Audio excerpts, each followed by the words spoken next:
Hello, Taurus. Welcome to Ula Tea Leaf Readings. My name is Lenor, and today I'm going to be reading your tea leaves. Welcome. I'm so happy to be here with you. We start with this energy of the Two of Discs. What is that all about? Well, you can see the card says change, right? We have the snake, the Ouroboros, however you like to say it, eating its own tail forever and ever and ever. The flow of the macro into the micro, the balancing of elements. We are beyond duality, but not quite. Too far beyond, right? We are getting there. We are putting our toe into the infinite. So this is a great energy. I know that when we pair this with a solar Taurus, it's almost always like innovative. It's almost always a super creative, super overhaul. Like I'm doing a whole different chapter of my life. Everything from top to bottom is being considered and modified. And that is a Taurus energy, isn't it? I love you guys. You are my earth kin, right? I'm a Virgo. And every Taurus I've ever had in my life has been just infinitely inspiring. Just so unique. It's so like visionary. That's the word, visionary. And so, I don't know, when I see the Two of Discs and you guys doing your thing, I know we're in for the next wave, right? The new trend is coming. All right, let's see what we have going.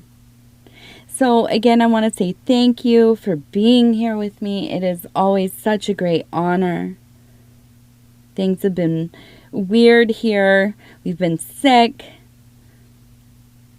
We've had the holidays. Everything has just kind of not panned out. You know, like for instance, I got all of our holidays together. And then the night of the big holiday, we all got influenza A, or it came on that. So, you know, it's just been a little disorientating. That's not how you say that. I don't know how to. Disorientating. I don't know. Disoriented? Tell me in the comments. Sound it out in the comments. But yeah, I'm here. You can hear I'm still a little cruddy, but feeling good. And I'm happy to be here. If you want to like, subscribe, or leave a comment. Also, check out my lives. I'm going to be doing more of those. I tried some out in December. Now we are here in January. And I'm going to be doing more. So we start with the number 23. This seems really important. 23. And let me get my little stick. 2, 3. Okay. Now here's the deal. It feels like to me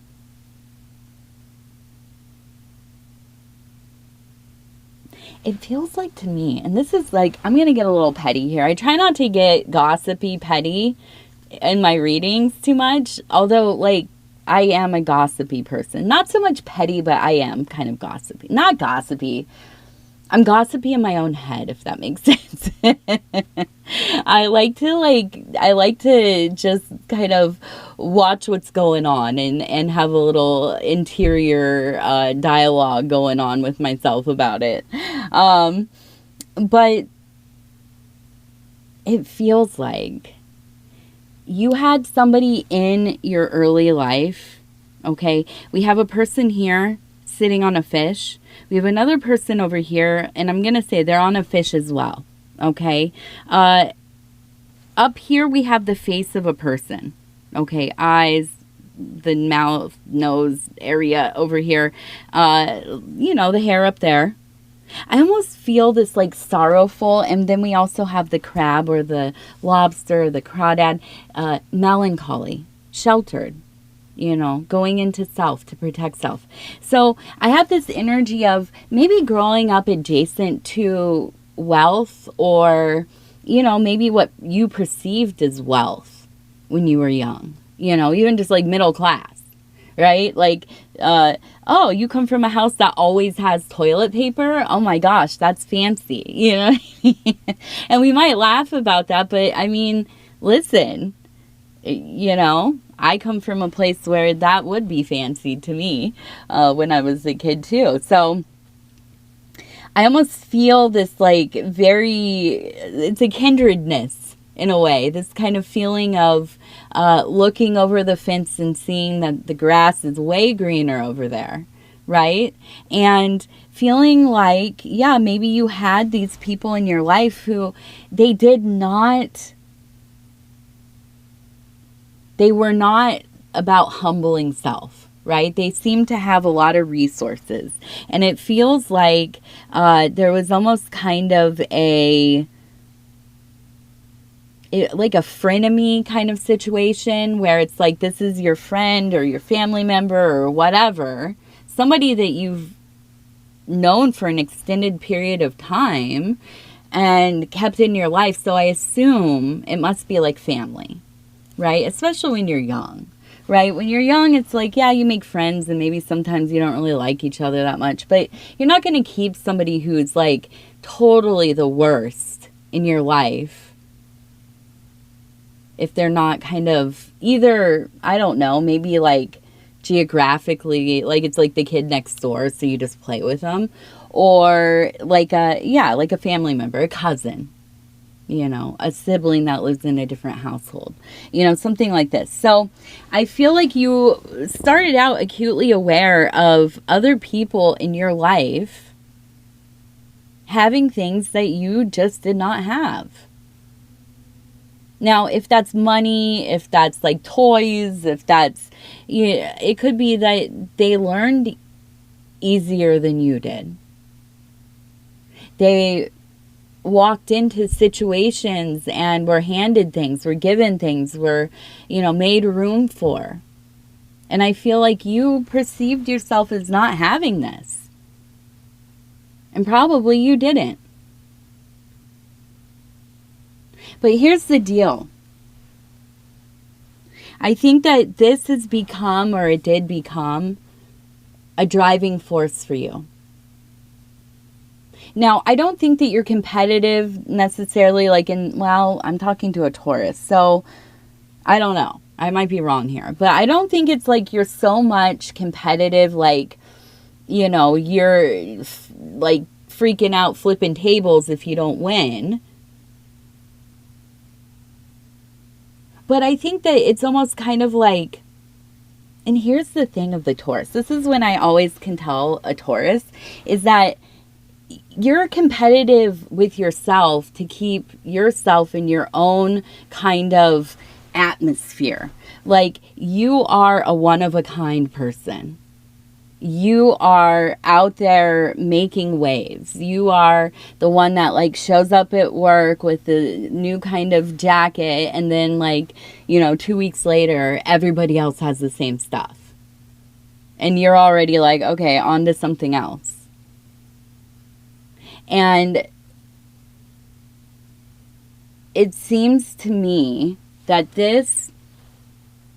it made you more acutely aware of refining aspects of yourself. Because I feel like, and maybe this is just me, imprinting on this reading like I always do. It seems to me when you lack resources as far as you have money and you can buy the clothes you want to wear, you don't have to make them or figure out how to get them or whatever. There's not necessarily, and I'm overgeneralizing, but there's not necessarily as much of a drive, I would say, to kind of get yourself put together, because the things are there for you, readily available. Now, when you come from a place where you don't have those resources, you have to get funky with it. You have to get DIY with it. You have to find parts of yourself that you can, bring forth. And sometimes it's like, just going to, well, this is old school. I'm old for even saying this, but going to the library and reading books to get yourself, able to speak the languages, know the jargon, get in there where you can, get those, grants to school, get into those rooms. For me, it was art. Always it was art. Art and the occult. This is where I decided to refine my life because I knew it was my calling, but also because I had no money. I was, poor for a long time. Poor. I'm not going to sugarcoat it. Poor. Even in adulthood, for a good extended amount of time, just waitressing so that I could support, being a young, no kids for a long time, no kids. So, I could be out there going to shows, getting into the artsy, making art, all that stuff, right? And I feel like in a way, this has been your super strength. This is the ordeal. Of course you've had many ordeals, but this is one of the defining ordeals for you because you are such a particularly intentionally and well-crafted persona. And I don't say that like, oh, you're fake, you're inauthentic. No, we all have our masks, our vessels that we travel in, that we dwell within, that we use as kind of our, spacesuit to be out in this universe amongst each other. And yours is particularly well crafted. Now, here's the deal. As we turn this, we have these people here. They look like they're pointing.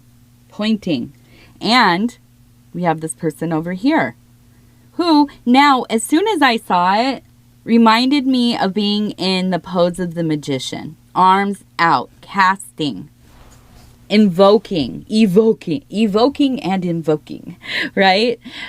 Doing all the things at once. That's that two of discs energy right there. So you have become the well-crafted magician. You are the what? Architect of your own reality. And so now those people in your life who you perceived and who they probably perceived as well as having it so good, so well, so easy. Well, now they are,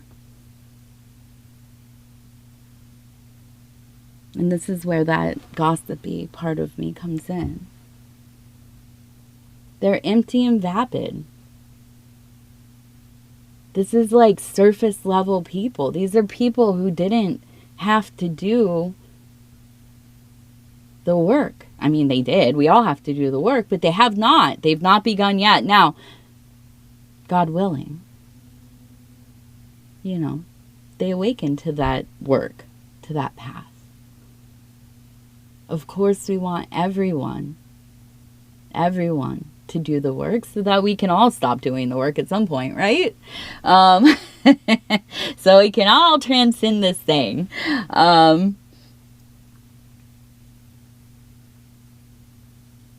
they aren't kind to you. They come for you. This is one of those little thorns in your paw, right? It doesn't feel good.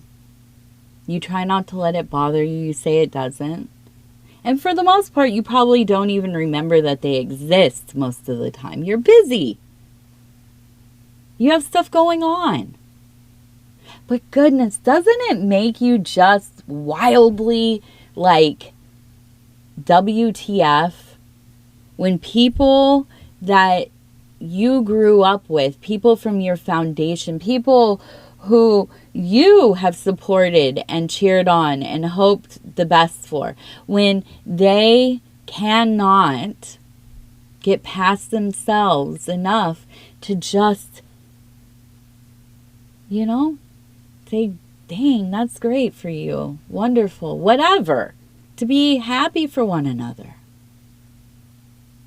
Now, we've all been the stinker thinker. Now, we've all been the, they don't deserve that, or how'd they do that, or, one I've thought about a lot, and I'm going to say this, and I'm going to be vulnerable saying this because it feels icky even just, but like when you see somebody who was struggling or didn't have stuff together, and then they get in a relationship and all of a sudden they're doing better, and you think, oh, well, maybe they're just given all of that. And that is I think that's a very revealing, that's my own insecurity, because the reality is, no.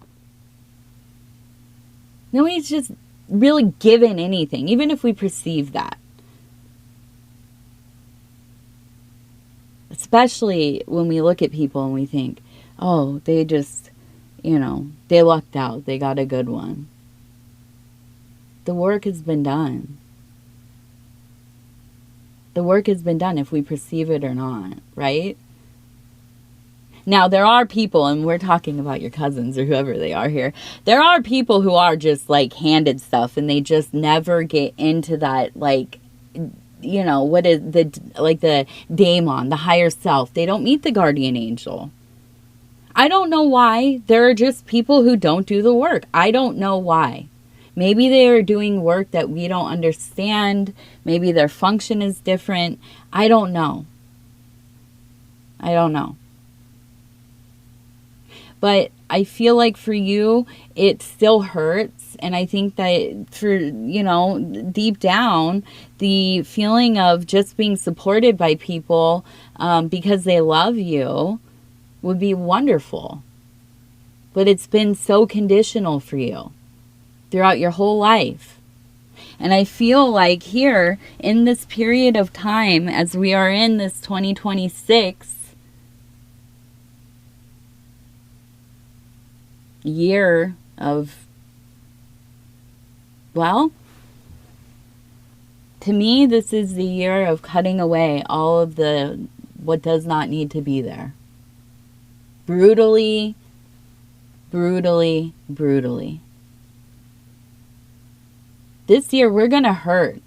This year, we're going to hurt our own feelings. This year, we're going to be so honest with ourselves about, our own things and the things going on outside of ourselves, that it is going to be a difficult year, but it will be worth it. This is the year that we climb the freaking mountain. We're not going to stop. I don't care how tired, how hurt, how hungry, how dwindling we are going to keep going. And I feel for you, we have the why.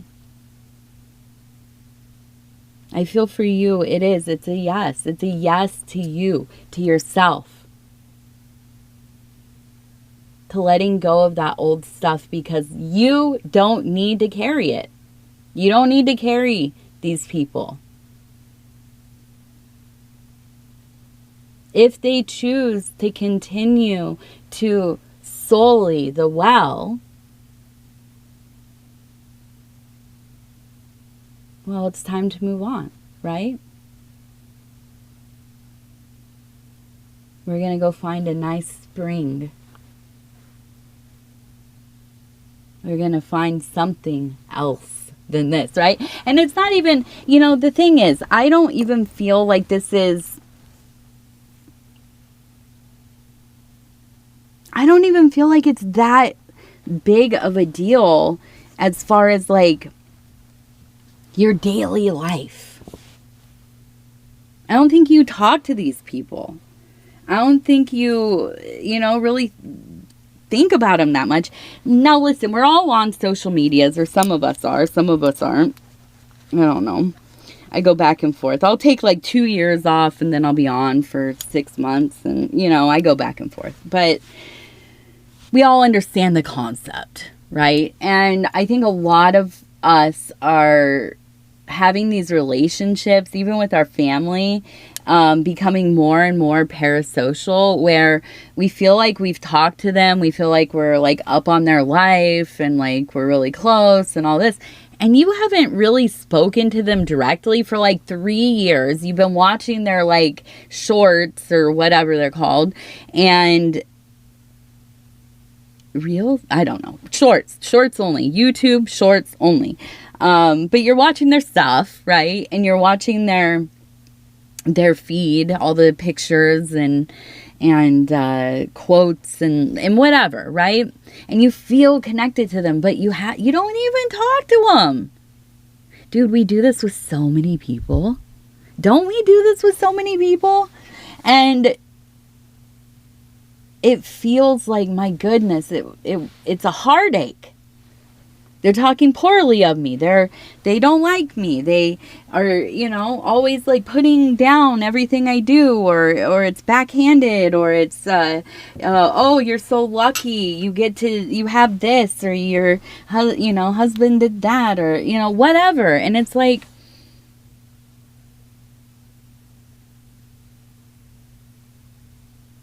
it doesn't really matter on the daily.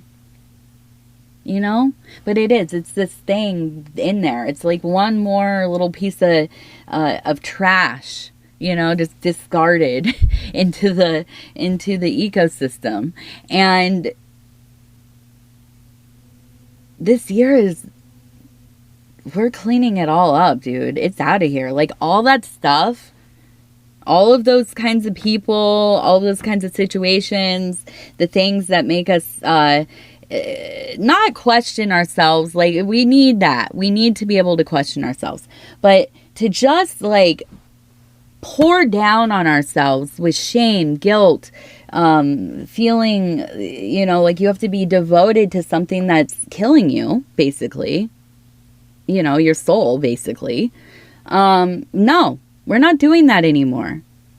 Right? This year is the year of plain. It's plain, and it's on the table. And I want to do some tarot. I do.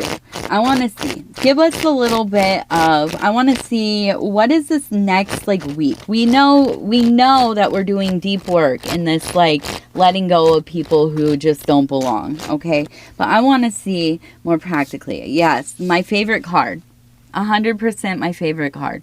4 of Discs.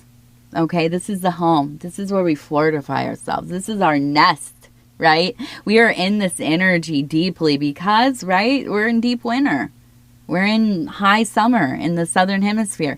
This is where things get potent, right? And so we take them back to their base so that we can balance them.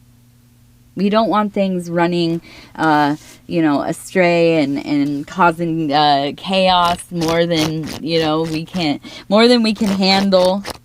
So we go back to the fortress. We fortify self. Okay, so we have the 8 of Cups. I feel like there's something where you're pouring a lot of your time, emotions into something that is not giving back to you. So this is like, okay, so we all have our times where life is like ick, everything's just ugh, not much to say about it, but ugh, and you want to go home and you want to watch your like reality TVs and you want to bed rot and just do your thing there. And yeah, that's fine. That's fine for a while. Right? Listen, I could do that for the rest of my life easily. I did a lot of it on and off through my 20s. But you know, at some point it's like, dude, you got to get up and, or, you know, whatever. You move to the level of your abilities. Let me be inclusive. I was trying to think of the word, sorry. Because listen, dude, there are times like where I would be so depressed, I could not get out of bed, barely. I could barely shower. I like at one point had to cut my hair short because I was getting like dreaded not cool dreads. Just knots, you know. And so to your level of ability, but you have to, you know, you have to at some point be like, this is not whatever this is that I'm doing. Maybe it's like you're you know, I don't know, gaming a lot or going to the casino or, you know, whatever the heck it is. It's not feeding you. Right? And I don't mean materially necessarily, but emotionally, psychically, spiritually, not feeding you. So you get into this place where it's like, ooh, I'm getting volatile a little bit. I'm feeling cruddy. I'm feeling, you know, we're not in the swamp just yet, but things are not flowing in the way that they should. We're starting to notice a little bit. Okay, so that makes sense that we would be returning back to the fortress ultimately, because it is. It's like, oh, I need to reel myself in a little bit here, maybe. Now we also have the Ace of Wands. Okay, so I feel like it's not like we're in super self-help mode where it's like, okay, we got the new year, new me, new self, all that. I don't think that that's it, but I do feel like you are becoming aware that there's some kind of behavior, habit, or something you're spending your time with that really it's keeping you off keel just a little bit. So I see you in this place where there is a rising passion. And I think a lot of that has to do with unloading some of these extra icky energies, like those people we were talking about, and allowing yourself to use that vitality that is not being wasted, right? Or that time like lamenting or ruminating or wondering about, you know, it's gone. You're freeing up time, energy for yourself, and it is apparent, it is bursting. And so I feel like that all of this together, and I'm guessing there's like a project or some kind of thing that it just, and let's do the last one here. Yeah. Yes. Okay, so the last one's the Lovers. So we have the Queen of Swords, the Damasker, right? She's the one that's just pulling off all the veils. She's saying, you walk in here, I see you, 100%. I see you. All right? Not only that, I contemplate you. Not just that I'm witnessing you, I am contemplating you. Now, we also have the Prince of Discs. So this is that new kind of young, youthful energy in the material. So you're feeling physically robust in a way. You are feeling driven. You are feeling called to some kind of action, right, in your life. With that passion, with this energy of the discs, we're marrying this ruthless honesty and ability to see and contemplate things with this will to create, this will to make something. We bring this all together and we have that divine marriage. This is where your alignment is. And I think it's a beautiful one. I think this is like, it's where we need to be, right? I think a lot of us, we need to be here. All right, let's see. We're going to look at the last of the cup, then I'm going to get out of here. Kind of stole my husband's filming time. My husband, he over at his name is Paul. He's from Dove and Serpentero. You might know him. He's had the flu lately. So they slept in today, my husband and my daughter. And I should be getting done here so he can start soon. Okay, so we have, it looks like somebody who has their hand up. And I'm feeling like there is an L-I-E. So we have a lie.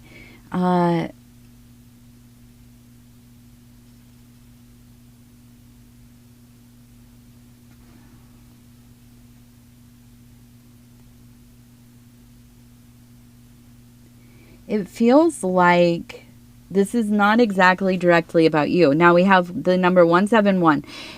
Somebody in your life, I almost feel like this could be an adult child of yours or somebody that you care for greatly, a nephew, a niece, a good friend, something.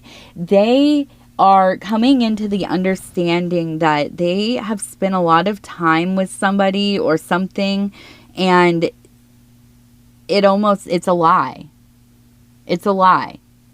Now, often people will say, oh, this person isn't who they say they were, or, I was in this relationship, it was all lies. And often I think what we perceive as somebody being a liar is somebody who doesn't have a deep perception of self or relationship with self, and they are lying to themselves as well, right? I don't think that the majority of people are out here maliciously lying to be in a relationship or to control a situation. I just don't think that many people are that, I'm just going to say it. I don't think a lot of people are that smart enough to have diabolical plans and carry them out, right? Now, impulsive, I want this, or I'm going to do this so I can get this, or, whatever. Yeah, 100%. So, but in this situation, there are the few, right, where it is. You are really in a relationship with a psychopath, a sociopath, a person who has created, not in this greater sense like we all do, created a persona and a personality. They have made it just for you. Or in this case, your loved one. You are watching somebody you love who I imagine is a good person, who is a hardworking person, a person who, has done their best to be the best that they can and continues to do so. And they've found themselves in a situation with somebody who is a predator. I mean, that's it, a predator. Now, are they a predator in some deviant way? I don't know. But I know that this person in your life needs your support because they are coming to the realization that this person is not who they say they are at all.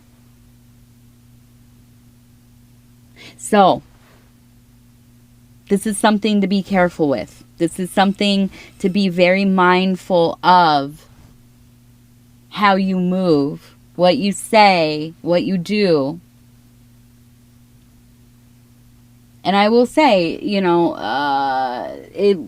if I'm somebody who likes to read about stuff, right? If a situation comes up, I want to understand as many of the nuances as I can so I can study on how do people deal with situations like this? Even if it's just, listen, we have Reddit. That every kind of question you have about existence, somebody is out there asking it on Reddit, right? So I would look up how to deal with a situation that might involve DV. I don't know if I don't care if the algorithm likes it or not. Domestic violence, right?